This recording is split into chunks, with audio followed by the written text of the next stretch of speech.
Hey guys, welcome back to Three Terrible Gamers. This is episode 46. I'm here with Colin after we took last week off. Yeah, we did. Not my choice. It was Ashton's choice. We, I was on vacation. We deserved a good vacation. Poor fault. Yeah, Yeah. so you guys are alright. Hopefully everyone had a good one. What is it? I said hopefully everyone had a good one that's listening. Oh, hopefully. But we have some fresh topics for you guys this week, and some of them might be some long ones, so we can just go ahead and jump into it. The Last of Us Part 3 has leaked online. Yeah, it's no shocker that of the leaks have already came out because this game's been pretty much been being talked about since the HBO series got released with covering pretty much the first game. But it came from Daniel RPK. I don't know what the RPK necessarily stands for. But he went into some detail about these supposed new characters in a game. So from what it sounds like is it's going to be a completely different group of people Yeah, for the most part. Like Ellie's still going to pop up and everything else, but it seems like it's going to be focused. The first sections of the game are going to be with the new characters. First new character is Lucas, a friendly, kind-mannered survivor that will apparently end up turning a little darker throughout the game after he develops a relationship with another young scavenger in the group. Val will apparently be the leader of the house, though Ezra seeks to take control for himself. Mason is a former soldier, though that leak doesn't specifically mention military fraction he belonged to, such as Fedra or Wolf. Mason is torn between his loyalty to Ezra, which wait, hold on, it's hard reading quotes. My eyes go a little screwy on this one. Loyalty with Ezra and what he believes to be best for the house as a whole. The final character mentioned is in the leak is Gracie, with only her age of 18 to 25 being noted in the whole entire thing. So, I mean, it seems like that, obviously they're running out of ideas with just Ellie alone yeah. and her, her whole entire story trope. So, obviously, getting new characters in there is never a bad thing. Right, that's true. So yeah, it says at least five new. There could be more, and this is just what the leak said. But it says these are a group of scavengers, and so that's all it really had to say. Um, I'll be curious to see how well this game does. I'm sure it'll do fairly well because of the HBO series you mentioned. But I wonder if it'll do better do as good as the first two since they're kind of mixing it up some and going away from what made it famous, which was Joel and Ellie, which obviously, spoilers, Joel dies in the second game, if you didn't know. But obviously, he's not going to be in this game, but Ellie is, like you said, but it won't take like a star role, so to say. So, be curious to see how it works out for him and if it'll sell as well or be received as well. Yeah, and what kind of different infected they are to bring into this game. Because I believe in the second one, they only brought like one different one into the thing. Other than that, they kept the same formula with the normal clickers and a couple other boss infected. So, like I said, I think the second one had a thing called a Rat King I think so, yeah. that was I got introduced, and then so I'm sure they'll bring one or two different infected in. So the cordyceps will change over to another species of zombie at that point. Right. Yeah, so while we're on this topic, so like I said, Joel dies in the second game. So do you think the TV series will make him die in the second season? Or will they change it up I, since it's so popular? I, they stuck pretty close to the first game story wise on the show. Yeah. But I seen I rumors that mean, they may change it up because a lot of people think, if Joel dies, a lot of people quit watching it. I mean, yeah, I mean that's a risk that you take with it, but at that point, do you take a risk of doing something completely different from what the game is, or do you do what the fans like? Because you think, regardless, they kind of done a good strategy with the whole entire thing because basically 10 years ago is when the first Last of Us came out. So that Yeah. in theory, they waited 9 years to even make a show on it. And well, two games, and like I said, 9 years later, they made a show based on the first one. And then, like I said, they pretty much down to a T copied the whole entire thing. Yeah. And it played out exactly how the game plays out for the most part, which in itself, being a TV show, more people are going to be interested in it. Now, how many people are going to that watch the TV show but aren't gamers are going to go pick up Last of Us Part 3? Yeah. Because there was a crap ton of people went out there and bought the remaster just because they watched the show. Sales was up 125% after that show released. hmm So, yet again, I see them sticking to their guns, especially since Naughty Dogs has their hands in the development of the show from HBO. So HBO can't really stray too far from the beaten path if Naughty Dog tells them not to do something. Right. It's up So to at the end Naughty of the day, Dog it'll at the be end. Naughty Dog. Yeah. Yeah. So Naughty Dog, it's kind of like Nintendo in that way, I'm going to say. And I said it'll be stick close to the books where you're not going to have it to happen. Now, granted, if they do a thing and they do not necessarily do what they done with the first season and cover the whole entire game in 9 episodes, but to make the second game like 2 or 3 seasons. Yeah, I was kind of hoping that the first game would be more than one season and definitely be more than 9 episodes. I kind of thought they ended it kind of soon. I mean, yeah, the whole game was pretty much But panned out, but they could have stretched it out some. if I'm not mistaken, since you already said Joel dies in the second one, which is pretty much every gamer knows this to a certain extent now, it's at the beginning of the game that he Hmm. does fuck it. Right. So it could be the So, first episode. I mean, you don't know, but like I said, there's not really much wiggle room for that because it happens relatively quick in that storyline. yeah. So unless they just drag it out and then he eventually dies, like maybe middle of the season or something, it happened pretty Or they early. do fillers Yeah. and make up stuff that quote unquote happened in between because I mean they can do filler episodes type of situations like that, but I still don't see Naughty Dog allowing that to a certain extent. Like I said, maybe 1 or 2 episodes tops, and then it would have to happen. So Unless, there, like I said, Naughty Dogs is like, we'll go completely something different, and then that may dive into if they want to do a like 1.5 game eventually. okay. So you say there's no chance of them just skipping the death or changing the story? I don't see it happening. Okay. I just want to know your opinion on it. Very opinionated on that. Hmm. I'd love to. I've never played The Last of Us Part One, and they make a PC port. Again, Yeah, yeah. but I mean, everybody knows about the game, even if you haven't played it. It just everybody knows the story behind it. So, I mean, I want to get it. You know, they have a PC port I can play since I don't have a PlayStation, but just getting it is the thing. Yep. All right, moving on. The team behind the RPC S3, which is a PS3 emulator, are working on a PS4 emulator now. Yeah. As reported by read only memo. I don't know which one that tense is for. They were read or read. I don't really say much on pronunciation wise, but however you pronounce that company's name is the team behind RPCS3.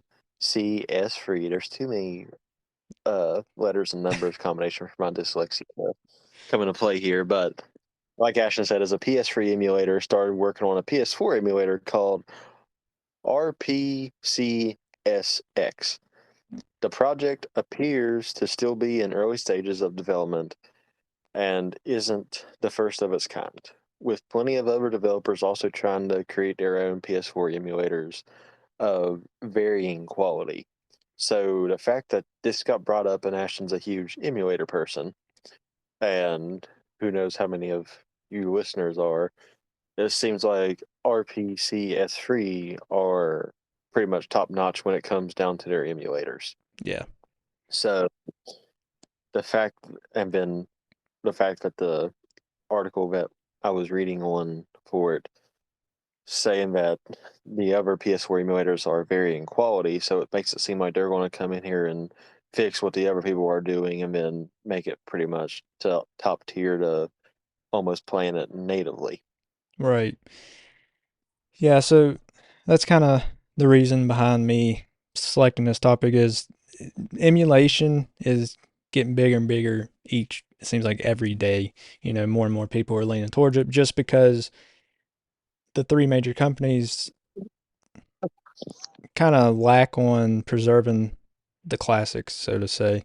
So people, if they're not going to remake a game and make it readily available, to not, because retro gaming is getting expensive. Some GameCube games are, over $100 now, and other systems as well. So, I mean, that's secondhand. So you don't even know what the quality of the disc is you're going to get if it's even playable.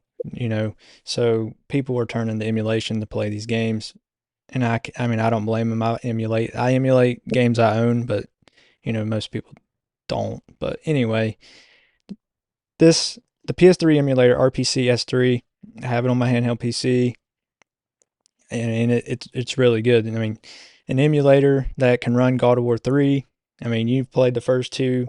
I don't know if you played 3, but I know you played the first two, and they're very action-packed games, and definitely hard for an emulator to run, and especially with a graphics intense system like the PS3. And it's not like a retro system like a NES, so it's got decent graphics for a system the PS3 does, and being able to emulate that on hardware that's not the PS3 is pretty good.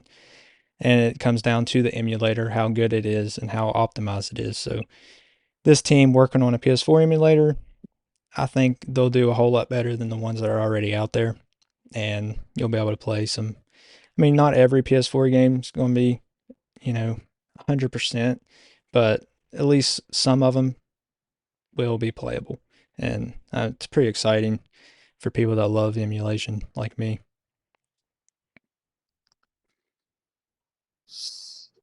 What's, I mean, still, what's the science behind the emulation? Like, how I understand they're like basically porting it with like against like obviously Sony's will on it. So I mean that's the whole entire controversy with emulation games, which we've already discussed like way back when the podcast was still in its infancy stages. Yeah, But it's still one of those things to where if companies can port the game over with no issues, I'm just trying to see especially I'm basically going to call them hackers on this. How basically. can they not necessarily port it over basically how it is on the thing with their quality being so way off? So how it works is they don't put the games in it. They just make the emulator. So they emulate the PS4 system. So that's why it's not illegal to have emulators. But what is illegal is playing games in the emulator that you don't own. So the company that makes the emulator doesn't provide you the games. You have to get those yourself. So that's where it comes to people saying, oh, emulation is bad or emulation is not bad. It is bad if you play games or download games from the internet that you don't own. But if you own them and you play them in that emulator, that's 100% legal. There's nothing wrong with that. Emulators are not illegal. Just the games that you don't own, downloading them online is illegal. So, Which is still basically the reason why people get emulators. I mean, yeah. I mean, the big I reason mean, it's is been going on. yeah, the big reason is people don't want to buy the game, so they get the emulator.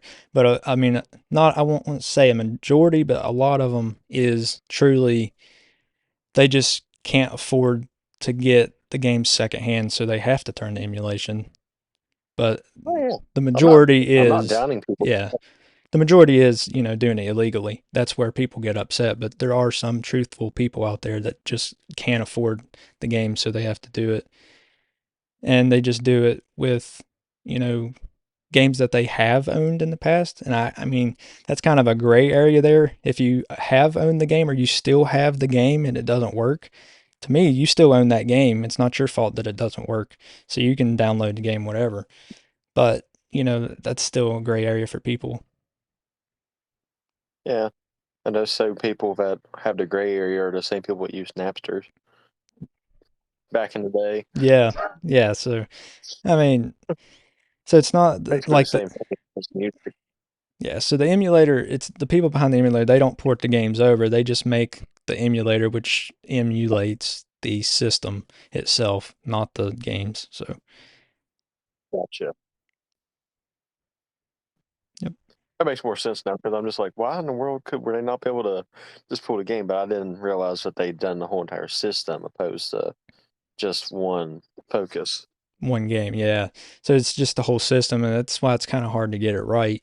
And no emulator's ever going to play it like the native hardware did. There's no way because the native hardware, obviously, they were it. I mean, it was made for that system. So, and the people behind the emulators aren't the devs, so they didn't make the system, so they don't know exactly how it was made to make this work with that certain game or different games or whatever. So they can just get it as close as they can, and that's why some people have better luck than others. There's tons of emulators for every single system out there, and there's one of the best for every system. So,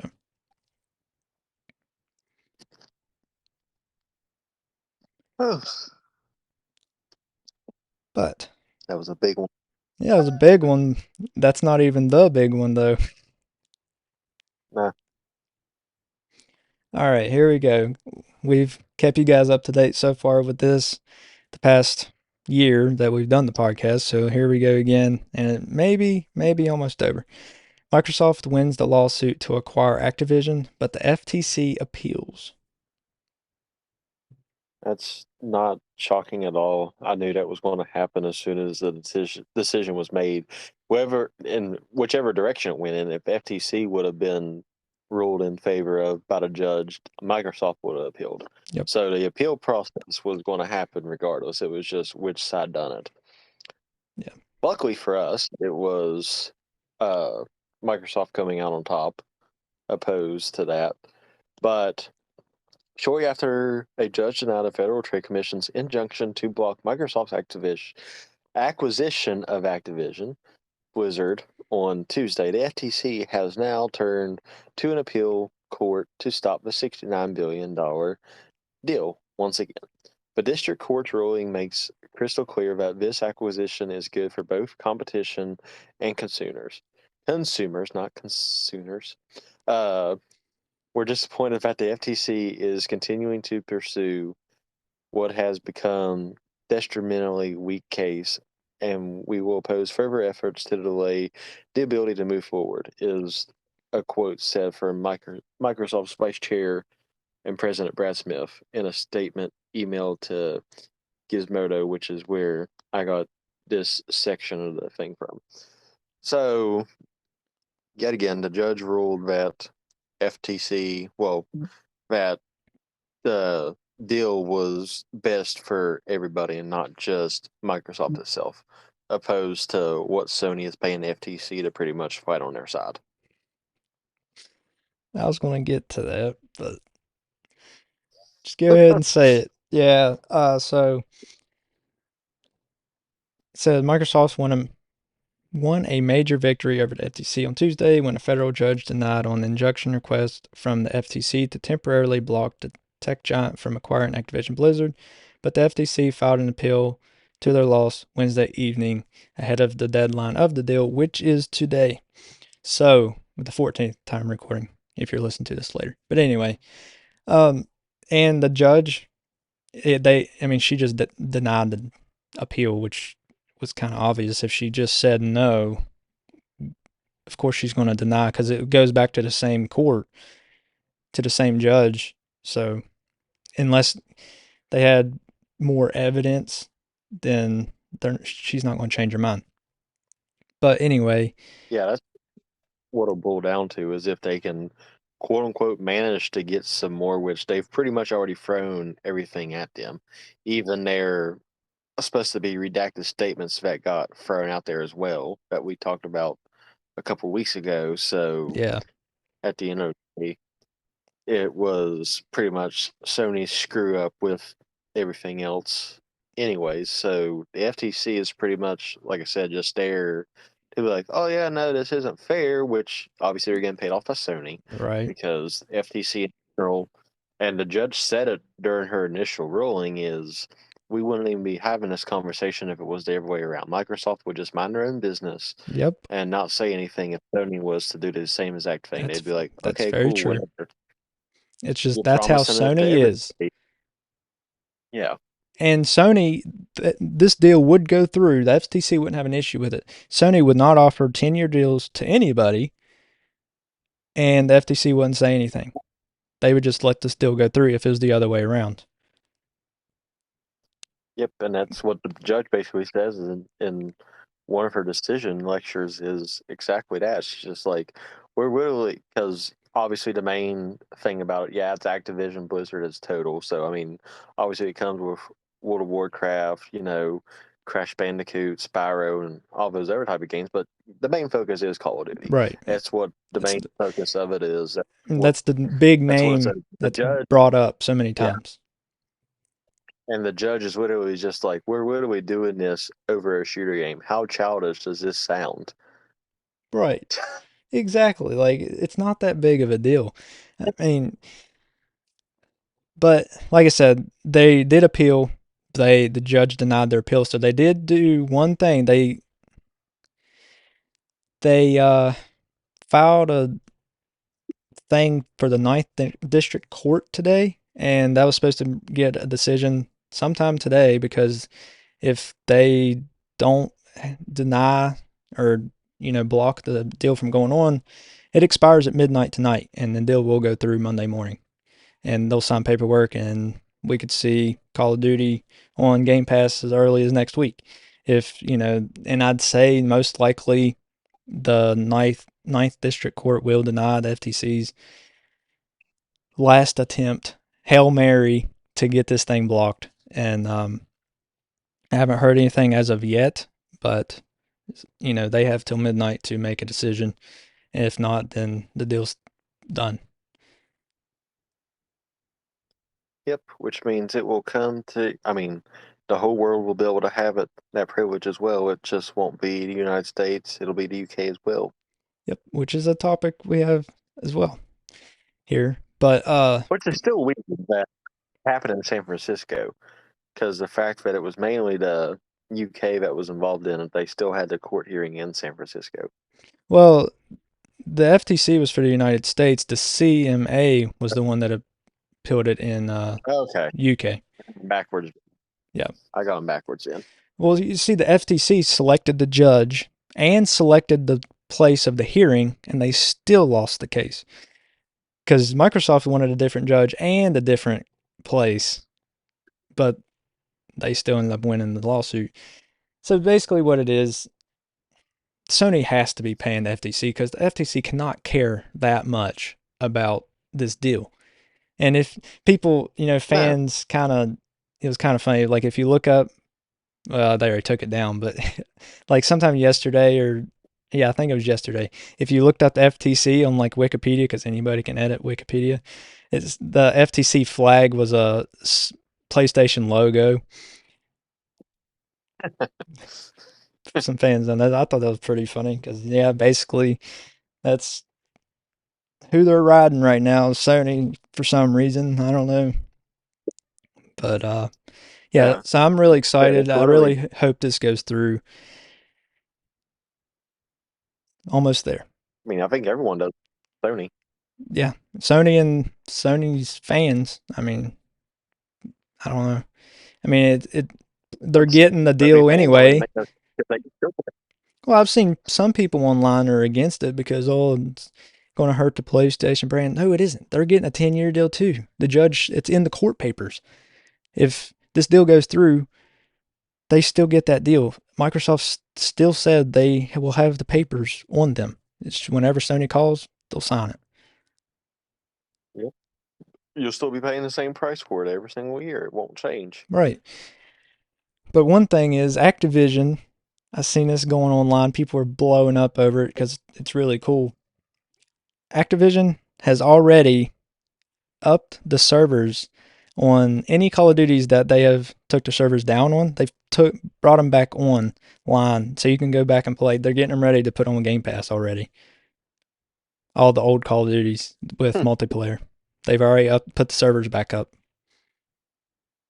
So like Modern nice. Warfare all the way through, like Black Ops 2, Ghosts, it's going to be awesome. The original Warfare. Yep. Yeah, the original Modern Warfare 2, Modern Warfare 3, Black Ops 1, Black Ops 2, all of them. World at War. It's going to be awesome. They're already getting ready to put them on Game Pass. They're already putting the servers back up. Yeah. Get Spec Ops ready to go, baby. Yep. At the Resistance, fighting some juggernauts on what, wave 10? I think it was. And then 15, and then, Yeah. everyone. So after, it's I going know to we're be. terrible games. We never really got past that point. The highest I got was like 30. I think the highest I got with you when it was like 20 something. I got 30 with Cole one time. No lives. Uh, no, it's going to be awesome. I really hope this goes through, and it's looking like it is. While we're at it, we can just go ahead and go through the last one real quick. So, like we mentioned, the CMA was against uh, closing the deal in the UK. So now they're kind of renegotiating. Yeah, so Microsoft Activision uh way sale of some UK cloud gaming's and rights Microsoft Corp, which is just how it got sent over in Activision Blizzard Inc. That's just a weird rare company. Uh Trying to think here. uh my words just ran together right there. Oh, you're But that's just how the topic thing got sent over to me and how I just typed it all in there. no. But Activision Blizzard Incorporated are considering giving up some control of their cloud gaming business in the UK as a way to appease the regulators so they can compete for their $69 billion merger on the July 18th deadline. According to people familiar with the matter, yet again, them showing everyone that it is what they are willing to do for the deal. So, unlike Sony, Microsoft is actually trying to be successful with this instead of just being butts about it. Yep. So, yet again, at the end of the day, everyone else is in care for it to go through. But so they're even dropping their business model for right now to try to get this deal to go through, which speaks leaps and bounds for what's actually going on in the situation. Right. And just when it comes down to it, it just shows how good of a company Microsoft actually is. Like how much they care about the players. They're not just caring about themselves. Like they just say, forget the UK, whatever. We'll just have it in the US and, other countries. Like I said, Yeah, like you said. But they're willing to drop some of their cloud gaming rights just to get it in the UK to the UK players. And that says a lot for a company. Sony would never, Nintendo would. So that just shows how good of the companies are, Nintendo and Microsoft. They're willing to do whatever it takes to make their fans happy and get games to their fans. Sony's just they've always been like that. They think about themselves and that's it. If you don't play on a PlayStation console, they think you're stupid. yep, which is why they had so many issues with Nintendo when it was the PS1 era and everything else, because initially they were supposed to collab with Nintendo for consoles. Yeah, and then they're like, "Hey, we're not doing that anymore. We're making our own console with the same name." Yep. because it was going to be the Nintendo PlayStation add-on for the SNES, and then there's like, oh no, we're making our own console called the PlayStation. The only difference is there was a hyphen between play and station for the Nintendo PlayStation, and that was Sony. Yep. It's one word. Yeah, that's just how Sony's always been. But like I said, hope this deal goes through. But that is all the time we have, and we appreciate you guys for listening. Like always, you can listen to us live on YouTube and Twitch. Follow us on Instagram, Twitter, Redbubble, where our merch is, our Facebook, TikTok, all that other junk. Join us on Discord. Um, you got anything? I think you hit it all. All right. It's good to be back, guys, and we appreciate you guys for listening. We'll catch you next week. All right. Later, guys.